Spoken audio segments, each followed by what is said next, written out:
ফাঁসি চাই, ফাঁসি চাই।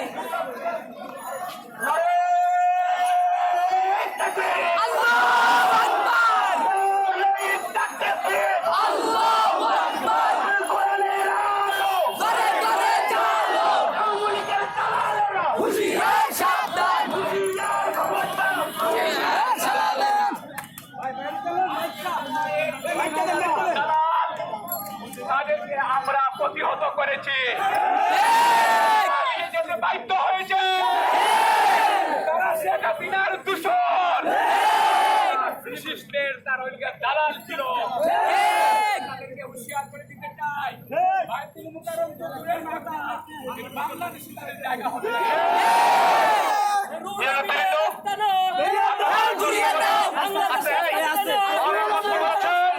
আজকে বাইতুল মুকাররম জাতীয় মসজিদে নামাজ পড়তে এসেছেন বুড়ি হাসিনার দালাল এবিএম রুহুল আমিন। গোপালগঞ্জ থেকে সন্ত্রাসী নিয়ে বাইতুল মুকাররমে হামলা করে মুসল্লিদেরকে আহত করেছে, বাইতুল মুকাররমের পবিত্র নষ্ট করেছে। বন্ধুরা, তীব্র নিন্দা জানাই এবং আশা প্রশাসনের কাছে সর্বোচ্চ শাস্তি দাবি করে এবং আগামী দিনে তৈরি মুসলিম জনতাকে ঐক্যবদ্ধ করে যেই কোনো ধরনের ষড়যন্ত্র মোকাবিলা করতে আপনারা রাজি।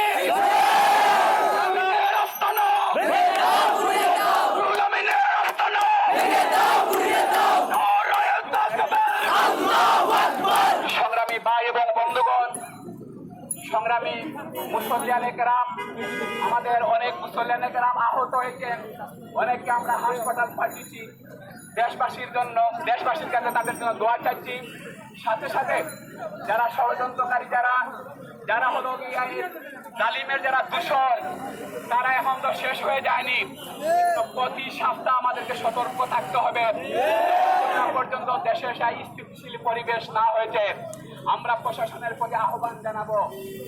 ভিডিও ক্যামেরা এখানে আছে, সিসি ক্যামেরা আছে, সিসি ক্যামেরা ধরে নিয়ে এরা সবাই একই মাদ্রাসা থেকে এসেছে, গোপালগঞ্জ থেকে ভাড়া করে তাদেরকে নিয়ে আসা হয়েছে। গোপালগঞ্জের গোলাপি ছাড়া আর কিছুই না।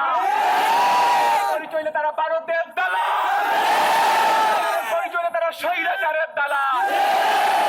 মাদ্রাসার ছাত্রতা করতে পারে না। মুসল্লিদের রক্তে রঞ্জিত হয়েছে জাতীয় মসজিদ বাইতুল মুকাররম। মানুষের হৃদয়ে রক্তকরণ হচ্ছে। আজকে মুসল্লিয়ানে কেরাম তাদেরকে প্রতিহত করেছে, তাদের কোনো নাম নিশানায় বাংলার জমিনে থাকবে না। ধন্যবাদ। আগামী শুক্রবার সবাইকে আমরা সবাই থাকবো ইনশাআল্লাহ।